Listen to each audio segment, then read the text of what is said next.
মায়ের পুজোয় যাকে আমরা পাচ্ছি তিনি আমাদের কলকাতা মহানগরের মহানাগরিক।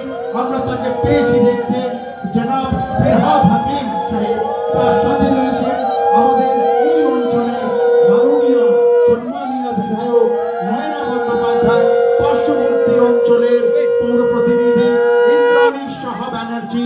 আমরা সবাইকে জানাই আমাদের আন্তরিক অভিনন্দন। এই মুহূর্তে কলকাতা মহানগরীর মহানাগরিক জনাব ফিরহাদ হাকিম মাতৃ প্রতিমার দ্বার উদ্ঘাটন করছেন।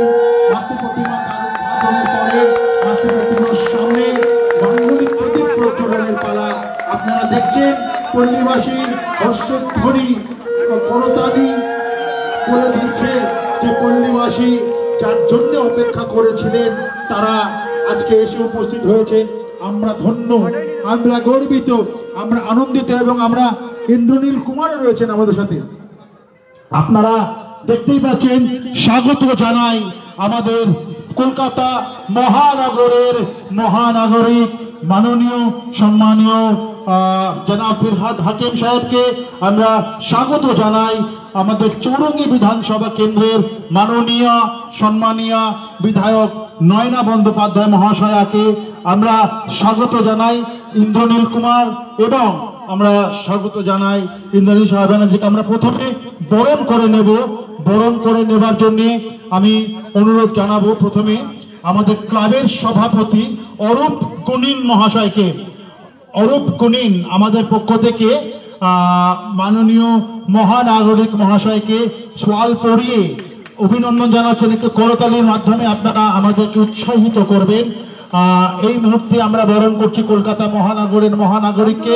এরপর সম্পাদক অর্চন গুনিন, তাকে আমরা অনুরোধ করব আমাদের পক্ষ থেকে পুষ্পস্তবক প্রদান করার জন্য। আমরা এরপরে অরণদেব প্রধানকে অনুরোধ জানাবো আমাদের পক্ষ থেকে 100 বছরের এই সুন্দর সময়কে মেমেন্টো রূপে আপনার হৃদয়ে আমরা এঁকে দিলাম। এটা আজকের এই দিনটা যেন চিরজীবন মনে থাকে। শাগ্নিক দাস আমাদের পক্ষ থেকে একটু দীপাবলি থাকবে, মিষ্টি মুখ থাকবে না তা হতে পারে না, তাই আমরা একটু মিষ্টি মুখ করে দিলাম। এরপরে চলে আসবো আমাদের বিধায়ক নয়না বন্দ্যোপাধ্যায় মহাশয়ের কাছে।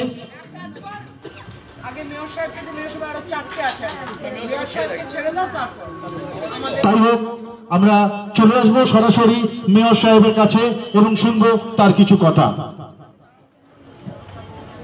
আমি ধন্যবাদ জানাই আমার বিধানসভার কলিগ নয়না বন্দ্যোপাধ্যায়, আপনাদের বিধায়ক, আমার অত্যন্ত প্রিয়। আছেন আমার কলিগ পৌরসভার ইন্দ্রনীল কুমার আছেন, ইন্দ্রাণী সাহা ব্যানার্জি আছেন, এই ক্লাবের সমস্ত প্রেসিডেন্ট, সেক্রেটারি সবাই এখানে আছেন। এবছর আপনারা 100 বছর পালন করছেন। অর্থাৎ কলকাতা যখন সম্পূর্ণ হয়নি 100 বছর আগে আপনাদের এই পাড়ায় এই পুজো হয়েছিল এবং সেটা উদযাপন করার জন্য আমি দেখেছি আমাদের ছেলেরা মেয়েরা সবাই একটা সুন্দর ম্যাচ করে সবাই মিলে শাড়ি পরে 100 বছর উদযাপন, যাতে এটা তারপরেও বাড়িতে যখন থাকবে বলবে এটা 100 বছরের কাপড় আমাদের ক্লাব থেকে দিয়েছে।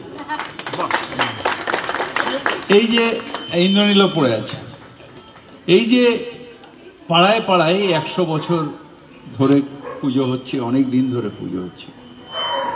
এই পুজোটায় পাড়ার ঐক্য আছে।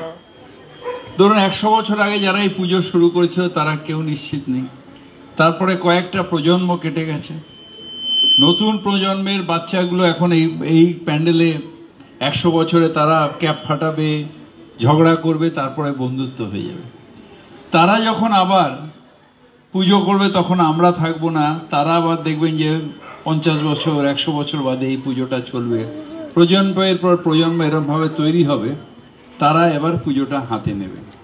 এটাই আমাদের বাংলার একটা অদ্ভুত ঐক্য, যেখানে আমরা সবাই মিলে পাড়া সংস্কৃতি সবাই রয়েছে। 2-4টে মানুষ আছেন যারা বলেন উফ so tiring, such a lights disturbing, এসব হাইফাই আছে, কিন্তু বাঙালি মানে আড্ডা, বাঙালি মানে পাড়ার রক, বাঙালি মানে দুর্গাপুজো, বাঙালি মানে কালী পুজো, বাঙালি মানে খাওয়া দাওয়া, বাঙালি মানে মোহনবাগান ইস্ট বেঙ্গল। আজকে মোহনবাগান সিলজি পেয়ে গেছে।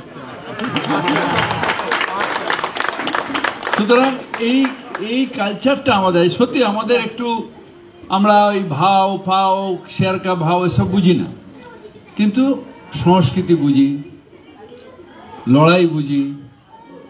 আমরা বই পড়তে ভালোবাসি, একটু কুড়ে আমরা বই পড়তে ভালোবাসি, সাংস্কৃতিক চর্চা করতে ভালোবাসি।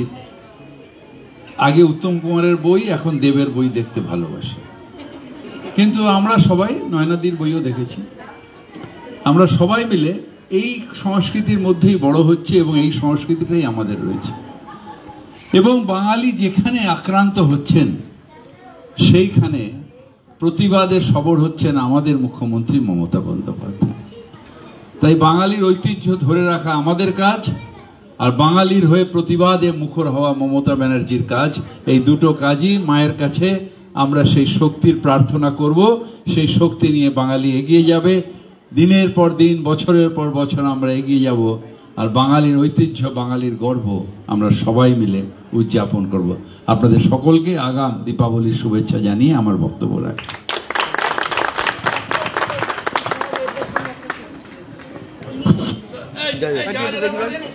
হ্যাঁ, একটা ছবি তুলে নেবো তোমরা।